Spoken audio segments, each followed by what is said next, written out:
Varicose veins కి సరైన చికిత్స కోసం సంప్రదించండి ఎవిస్ హాస్పిటల్. రమ్గారు సంక్రాంతి శుభాకాంక్షలండి. నీకు కూడా శుభాకాంక్షలు జయ.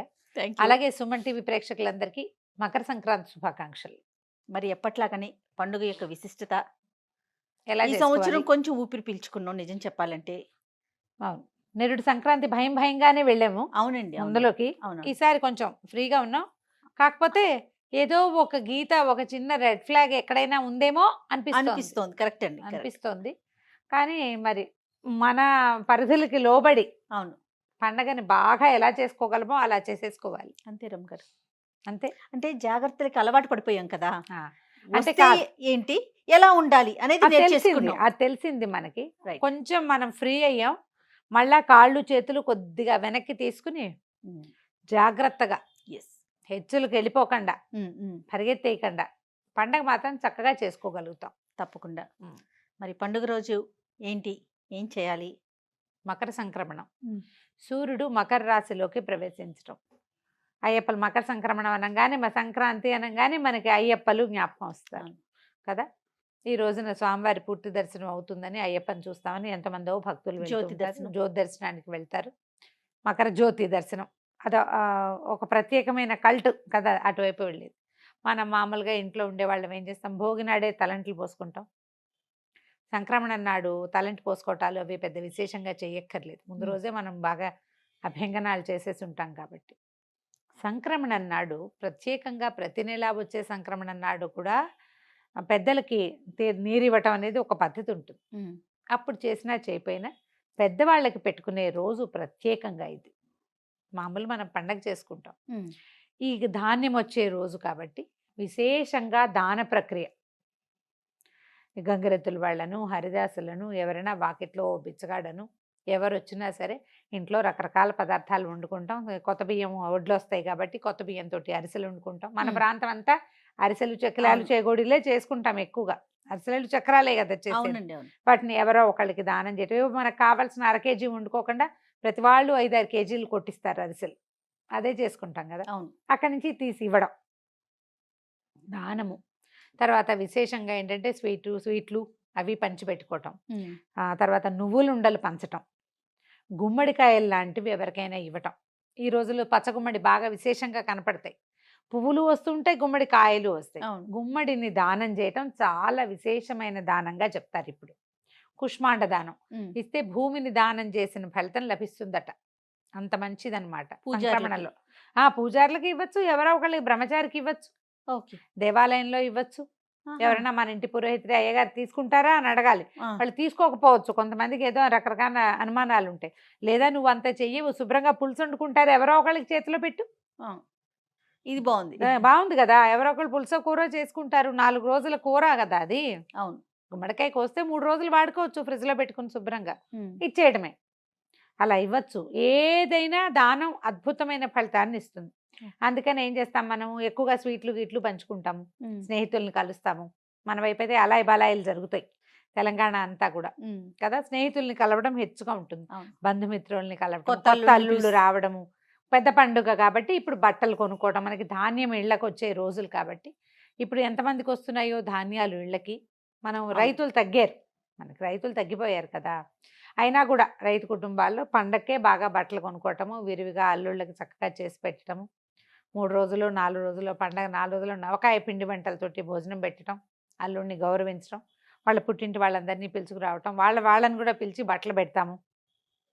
ఇవన్నీ మనకి సాధారణంగా జరిగేవి.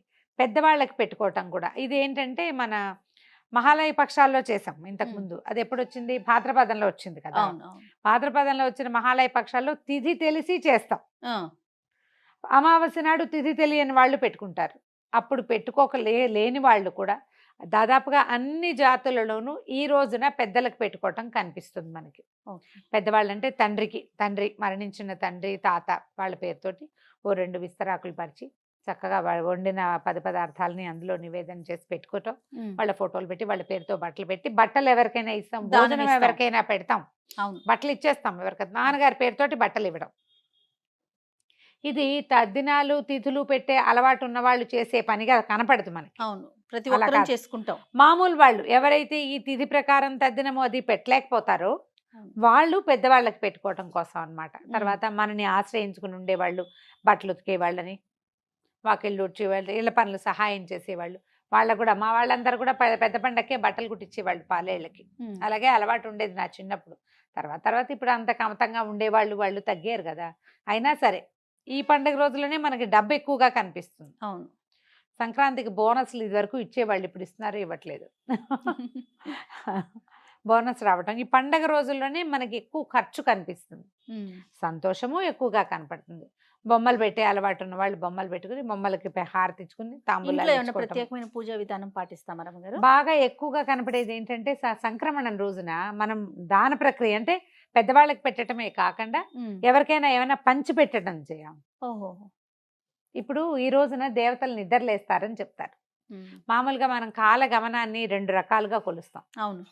2 ఉన్నాయి. అవును. ఉత్తరాయణం, దక్షిణాయనం. దక్షిణాయనం అని. సూర్యుడే మనకి ప్రధాన దైవం, అతనితోటే మన రోజు, ఆయన ఉంటేనే మన రోజు. అంతే కదా. ఎంత పెద్ద జబ్బు చేసినా సూర్యరశ్మి సోకిన వాడి ఆరోగ్యం వేరేగా ఉంటుంది. సూర్యుడే ఆరోగ్యకారకుడు. ఆయన ఈ రోజు నుంచి ఉత్తరం వైపు నడక మొదలు పెడతాడు. ఈ నడక ఉత్తరం పూర్తిగా ఉత్తరం మీదగా వెళ్ళిపోడు, ఉత్తరం వైపుకి వాలి ఉదయించడం మొదలు పెడతాడు. మన మామూలుగా మనం ఒక సంవత్సరము దేవతలకి ఒక రోజు అని చెప్తారు. ఈ ఒక రోజు అంటే అందులో పగలు రాత్రి ఉండాలిగా. ఒక రోజులో వాళ్ళ పగలు ఏది? ఈ ఉత్తరాయణ కాలం. ఈ మకర సంక్రమణం రోజున ఉత్తరాయణం ప్రారంభం అవుతుంది. ఇక్కడి నుంచి మళ్ళీ ఆషాఢ మాసం ఇంచుమించుగా అప్పటిదాకా ఉత్తరాయణమే నడుస్తుంది. ఆ తర్వాత వచ్చేది దక్షిణాయనం. అప్పుడు ఏం చేస్తాం మనం? మనకి ఎన్ని పూజలు వస్తాయి అప్పుడు. అవును. ఎన్ని పూజలు, ఎన్ని రకాల నోములు, తర్వాత ఎన్ని ఉపవాసాలు, ఎన్ని స్నానాలు, ఎంత హడావిడిగా ఉంటుంది. అదంతా ఉపాసనా కాలం. ఇది ఇప్పుడు దేవతలు సంతృప్తి పడే కాలం అన్నమాట. వాళ్ళు నిద్ర లేచి చూస్తారు మనని, నువ్వు ఎట్లాంటి పూజా విధానం చేస్తున్నావు, ఎలాంటి దాన ప్రక్రియ చేస్తున్నావు, నువ్వు ఎట్లా సూర్యారాధన చేస్తున్నావు. దీని తర్వాత వచ్చేది పుష్యం, తర్వాత వచ్చేది మాఘమే కదా. అవును. సూర్యారాధనే. ఇది ఒక రకమైన సూర్యారాధనే ఈ రోజున మనం మొదలు పెడతాం. పొద్దున్నే సూర్యుడికి నమస్కారం చేసుకోవటం, తలంటి అవసరం లేదు కాబట్టి చక్కగా స్నాన సంధ్య ముగించుకోవటం, దేవుడికి దీపారాధన చేసుకోవడం. ప్రత్యేక పూజలు అంటే పల్లెటూళ్ళల్లో కనపడేదైతే ధాన్య లక్ష్మి పూజ. పెద్దగా పూజగా ఏం చేయరు.